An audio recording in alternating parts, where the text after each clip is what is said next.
everybody. We want to welcome you to our anniversary show.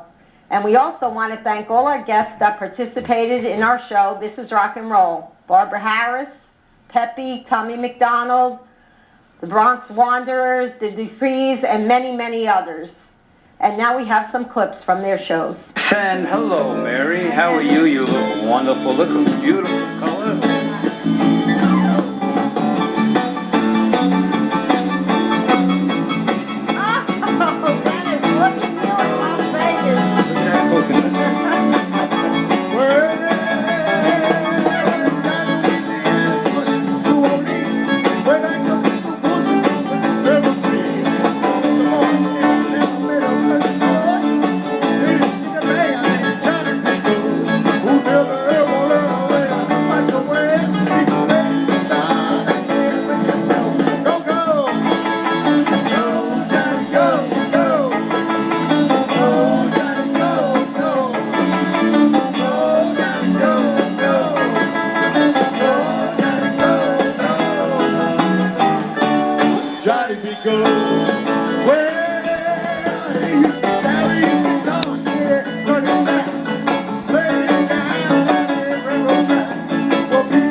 How did you start?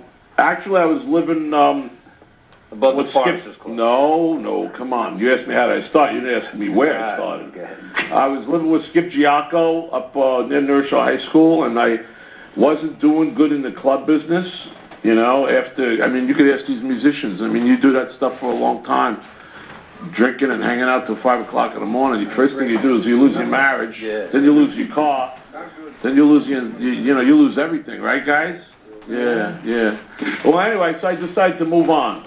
And I was living with Skip Giacco, and Skippy hooked me up with a photographer, and his name, you asked me how I started, I'm going to give you the story. Okay, it's the story, I'm ready. I hooked up with this guy called Singside Schwartz, and he took pictures of me. That's a true story. This is a true story. Ask Richie, he's sitting over there in the peanut gallery.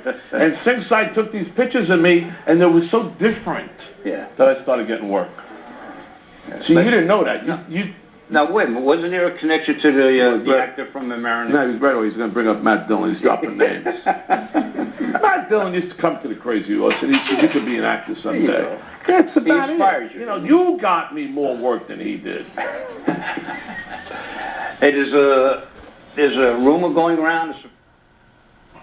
We're ready to knock this down? Yeah, sure. Let's sit here. Sit here. Come in. Let's go say hello to the fabulous Dupree. We got a live thing going here. There's Tommy, Phil, everyone. Jimmy, and the leader, Tony. This is our cameraman, Tyrone, by the way. Tyrone. How you doing, guys? Okay. We are at the Westchester Broadway Theater, and of course the fabulous Duprees will be performing in about an hour, so we're going to steal some time. We're going to interview them for our This is Rock and Roll TV show, guys. Thank you for a few minutes. And how was the driving in the weather? Crazy, right? Terrible. Wonderful. All right, let's go around the room here. Tony, you are the leader. Yes. And how long you been with the Duprees? Well, I had the honor of being with the Duprees actually back in the 60s as a guitar player. That's how I knew all the original members.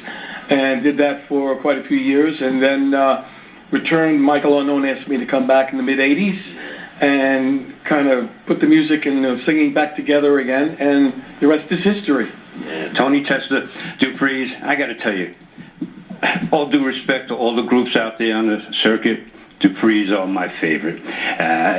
Growing up, listening to those great songs from the early 60s, I mean, it was Dion and the Dupree's. That's all I knew, because I turned into the Beatles era. But I love you guys on the circuit, and no one does the ballads, the love songs, the harmonization, the vocals, all due respect to all the groups, like the Dupree's. Jimmy, let me say hello to Jimmy. Jimmy and I...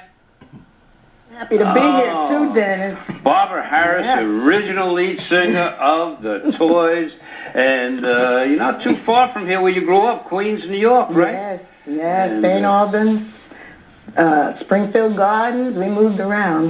But originally you're from down south. Yeah, North Family Carolina. came to Jamaica, Queens, is it? Yes. Jamaica, Queens, and you settled in there. What high school? I went to Woodrow Wilson. Woodrow Wilson. Yeah, it's now become August Martin. I think they renamed it. Okay, now let's start from the beginning. Okay. Now, how did you start singing back then? Was it gospel? Was it religious? Yeah. Was it choir? You know what? How did you find out you had a voice? Well, early on, my mother used to play all kinds of music, from gospel to blues, jazz, rock and roll.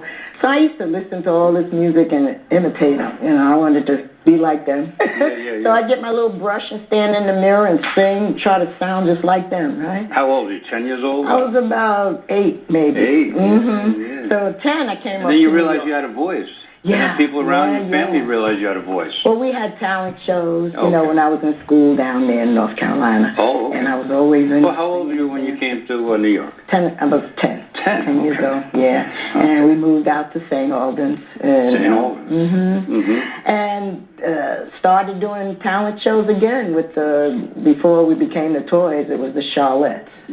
So when I got in high school, we started doing shows as the Charlettes. That was the name of the group? Yeah. The Charlettes. And would you have 3, 4 girls? It was 5, actually. But then they started to drop off and ended up with just 3 of us. Now, growing up, who did you like? Who did you like? Ella Fitzgerald? Oh, yes. Like I loved her. Nancy Wilson. My mother played it so much. Dinah Washington. Yeah. Oh, yeah. Grew up listening to all that great stuff. So when you had your singing group, okay, let's jump ahead a little bit. Okay. You're in high school now, and the talent shows. Yes. And you guys started, what songs did you sing back then? These copy. You know what, I remember singing Mary Wilson. Mary Wells. Oh, okay. Yeah, You Beat Me to the Punch. Yeah. She had another one, Bye Bye Baby. Bye Bye Baby. That up-tempo one. And I remember singing those. That's not the Earl Lewis song, Bye Bye Baby. No. I'm only kidding.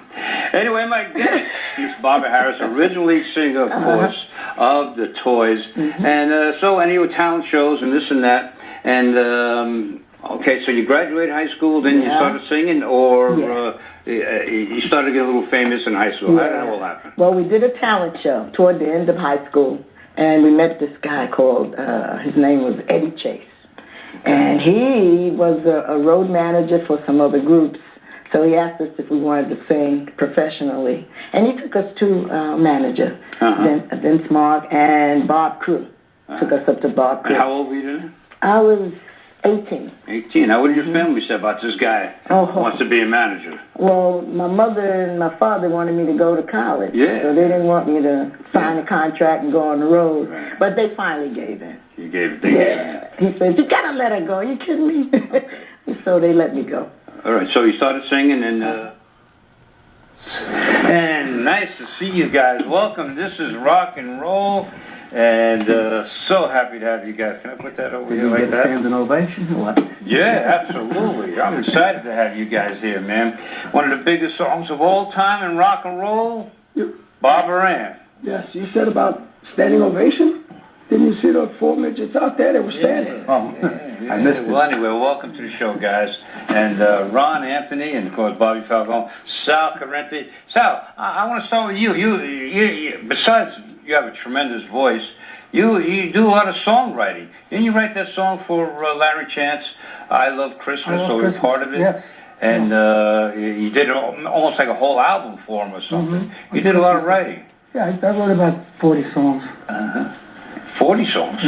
Yes. Wow, more than Paul McCartney, man. I hear you. Anyway, really a pleasure and honor to have you guys here. Pleasure to be here. And so, Ron, Anthony, how you feeling? I feel good. Great. I feel good. Just came off a full house, Westchester Broadway Theater, singing Barbara Ann. You got a standing ovation just about a week or so ago. You had to feel very good about that. Oh, yeah, sure. I felt great, you know, and it's been a long time since I was there, because we sang there, I don't know how many years ago, how many times with the Regents. So it was great to be back. Yeah. Now, you and Bobby together, how many years with the Regents? 50? Close to 50? Yeah, 40 something. Or 69, I think we got together. Yeah, something like that, yeah. When the Regents reformed, me, Snoopy, and Guy Valeri, who was the original lead singer of The original lead singer, Guy on the Valeri. song, On the right. songs. Now, who wrote Barbara Ann? Was written, there were two twin brothers. One sang with the group, and the other one wrote the song for their kid sister, Barbara Ann. Well, that was a question because everyone always says, is there a real Barbara Ann? Yes, there was, and she passed away a couple of years ago. Freddie Fassett wrote the song. What's that? Freddie Fassett wrote the song. Oh, okay, good. Yeah. And anyway, so tell me about Barbara Ann. I mean, there was a Barbara Ann, he wrote the song, and how did it come about? Did he just say, hey, I want to write a song about Barbara Ann, or just came to say, do you know the logistics about that?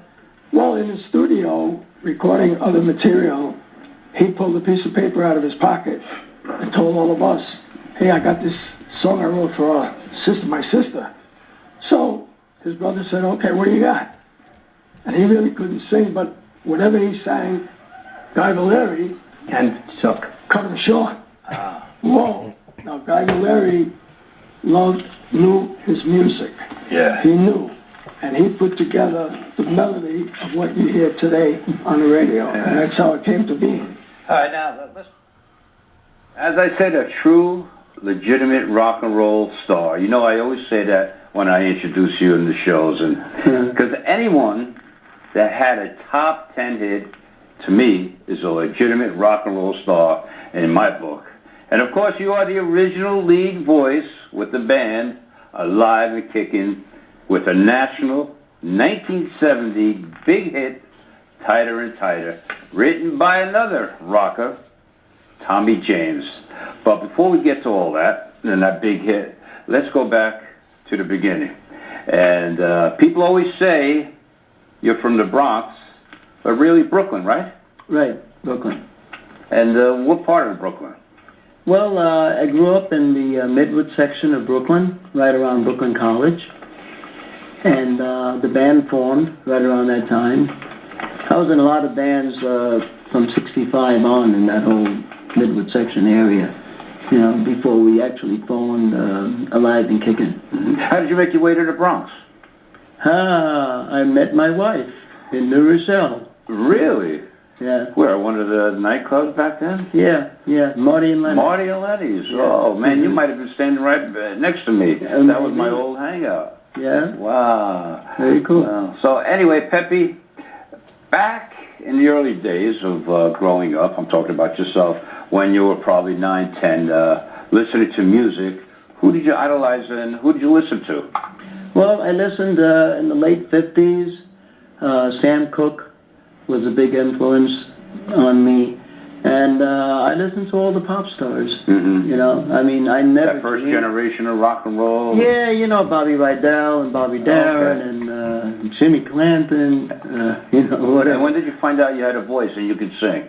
I didn't. You know, I would just sing to the radio constantly. Really? And never even gave a thought about being a singer. I always wanted to be a baseball player. Okay? Baseball I was a player. big Yankee fan. Wow. So you must have been a Brooklyn Dodger fan. No. No? No, not really, no. I was too young Oh, okay. then, yeah. Pepe Cardone girls are on the TV show. So with that, let's say hello and bring them all out. Larry Chance, Bobby T, Bobby Coleman of the Earls, ladies and gentlemen. Come on out. Da, da, da, da, da, da. Hiya, Dennis. Good to see you. And you brought Bobby T. So happy to be here on the set of West Side Story. There you go. Dennis. Take a seat, guys. Take a seat. Let's get right into the Earls, baby. The Earls live in the studio. You want to sit behind the desk with me? Sure. Okay, you can do that. Ladies and gentlemen, Larry Chance. You know, on the radio show, I call you the legend. Because you are the legend. Yeah, in my own mind. Well, you're the legend. And Bobby T, Bobby Coleman.